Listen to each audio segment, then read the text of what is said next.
We have a new moon at 28 degrees of Capricorn on the 18th of January, tightly joined with Mercury and Mars, so our minds get sharp. We have the will to get organised, and we can put the decisions, clear decisions that we make, into a timeline with meaningful milestones.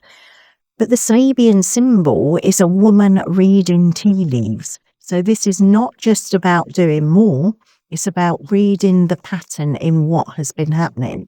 Because this Capricorn new moon is a threshold between an ending and the next reset. And that is an Aquarius eclipse, solar eclipse. Saturn, the ruler of the lunation, both lunations, is sextiling from Pisces, and it's also sextiling Uranus and Taurus, making that change buildable and doable. And with Venus applying to Pluto in Aquarius, our values and desires get very honest. Hello, welcome back. A treat for you this week. We had our astrology on Monday. I shall link that to the podcast, but I'm here today to tell you about a very focused and very consequential lunation. It's the new moon at 28 degrees of Capricorn, and that's tightly joined with Mercury and Mars, who are conjunct at 28 degrees of Capricorn. So a week for very clear decisions that are grounded in reality. The most important thing about this new moon and the consequent eclipse in Aquarius, solar eclipse in Aquarius, is ruled by Saturn. And so important, it's the host. The sun and the moon are in Saturn's temple of Capricorn, and then they will be in Saturn's temple of Aquarius. So Capricorn, being Saturn's realm, will have the themes of responsibility, boundaries, time, how we're crafting things, building things in reality, and consequences. So the new moon here is not a loud vocal moon in this way, it's a quiet reset, and we are called here to look at what we are committing to and what we're prepared to maintain. So Mercury and Mars together at 26 degrees of Capricorn, so very close, tight, co-present, conjunct within a 2-degree orb. And they are very much a big part of this new moon. So Mercury is the mind. It's about speech, planning, analysis. And Mars is that heat, cutting through the blarney, about courage and action. So in Capricorn, this combination becomes strategic. It's a grounded discipline movement forward. So we can look here at making plans that we can actually follow and setting boundaries that we're willing to enforce, willing to keep, willing to stand on, and having those necessary conversations without wandering into drama or aggression, and turning some things, I'll do that next week, into a calendar, into a timed progression forward.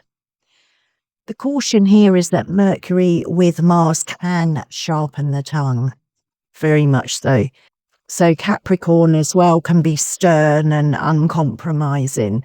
So we need to think about, are we speaking to build the structure, whatever that structure is, a relationship or a business partnership, or are we speaking to win an argument? Important things to consider and to watch for those shadows of Mercury and Mars. And Saturn, as the ruler, is sextile to this new moon and sextile to Uranus. So acting as a stabilizer in this new moon. Saturn is witnessing this new moon. So he's in supportive connection with the luminaries, the sun and the moon, which often means that the intentions we make at this new moon can really land in reality. Saturn in Pisces adds this important nuance. It's discipline that includes spirit, it's a soulful discipline, and boundaries with compassion But having that structure in which we can listen at a soul level, at a spiritual level, but listen to the people around us. It's not about just work harder. We can often see Capricorn and Saturn as this work, do, work, discipline, boundaries, consequence. It's a sense of working wiser, but building something that doesn't cost your soul, that doesn't fatigue you to the extent you can't get up and continue to work. And because Saturn is at 27 degrees of Pisces, as I said, it's also sextile Uranus in Taurus. So Saturn here is becoming a bridge between stability and change. Uranus is that disruptive force. But it's big. It's a big thing. Saturn is saying we can innovate, but we're doing it in a way that holds. And the new moon is also making a tight trine to Uranus retrograde, 27 degrees of Taurus. So it's an earth trine, and it's one of the biggest signatures for practical, grounded upgrades. Uranus has been retrograding in Taurus for some time and will early this year go off into Gemini. Uranus here has been rewriting the rules of value, of our finances, resources, of the body, the pace of life, and what we consider secure. With Uranus retrograde, the change has been happening internally as a rethink about our decisions. It can be something that comes through surprisingly to us as I'm not doing it the old way anymore. This trine is saying, with Saturn figuring so strongly in it, that the breakthrough can be stable and we can build a new system that can actually work. So look out for a smarter way for your workflow or tools that save you time, and have a look at a new boundary around spending, around our energy or availability. It's a time when we can make a change in a routine that will make our life quieter and stronger. And it can often be with Uranus, that sudden insight about what is truly worth it. So be prepared for that disruption of something that you might have ticking over, but working harder. So you can look at it as Uranus as the lightning and then Saturn as that grounding wire. So this week we're getting both of those. We also have in our sky another undercurrent, and it's in Aquarius. And although nothing is witnessing this new moon from Aquarius, it's a theme going forward into next week. As I said, we have the eclipse, that's February. We have the eclipse in Aquarius, a solar eclipse, but we also have this stellium building over the next week or two. And we will end up with, Venus is already there, but we will end up with Mars, Mercury, the Sun and the Moon all passing through with Pluto. At the moment, Venus is at 1 degree of Aquarius, applying to Pluto at 3 degrees, and it will come into conjunction, as will all these other planets that are currently sitting in Capricorn.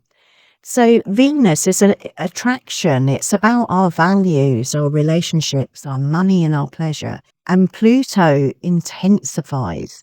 It exposes, it's transformed. It's to do with power and connected with wealth. So that money in terms of Venus. And together, Venus and Pluto is rarely casual. It becomes a time where you realize that you can't pretend I want less than I want. Be clear on your desires. So in Aquarius, this is going to show up through community, friendship, collaboration, audiences, online spaces, and shared ideals. It can bring that deeper honesty in relationships. It can bring shifts in who you want to connect with and why, and a renegotiation of value, what you charge your clients or customers, what you give, what you're prepared to give, your time, energy, money, and what you tolerate. And it can bring that magnetic creativity, but also some very clear no's. But the shadow of this is power games in relationships, often in relationships or around finances. And it can bring just good old-fashioned obsession. So the medicine for us in this is those clean agreements. It's saying this is what I'm available for and this is what I'm not, whether they are conversations or energy that you're giving to something or your power. It's about being sovereign, being clear about your values, your money in all those arenas, community, friendship, audiences, in your workspace. And the Sabian symbol for this new moon is a woman reading tea leaves. And I love that for the first new moon of 2026, because it's asking us to begin the year by reading the pattern and not forcing the outcome. This new moon that's happening on the 18th at 28 degrees of Capricorn, right at the end of the sign, there's a sense of summary and significance. The year starts with a final draft. And it matters even more because the very next new moon on February 17th is an Aquarius new moon that is an annular solar eclipse. So this Capricorn lunation is sandwiched between an ending and an eclipse reset. The tea leaves are then that message in the mundane that keeps repeating, what your attention keeps circling, what your body and schedule are trying to tell you. Before the eclipse brings the bigger reset in Aquarius, this is the moment to interpret those signs and choose the structure that will hold what is coming next. So here's the synthesis for this week. The Capricorn new moon and Mercury and Mars. Choose your plans and make your decisions. Then take those steps forward, very grounded. The Saturn sextile. Make it sustainable, whatever you choose, that plan, that decision, that step.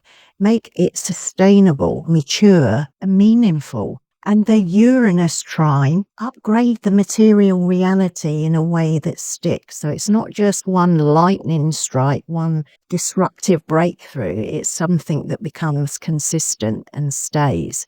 And the Venus-Pluto, tell your truth about what you value, what your values are, and what you're desiring.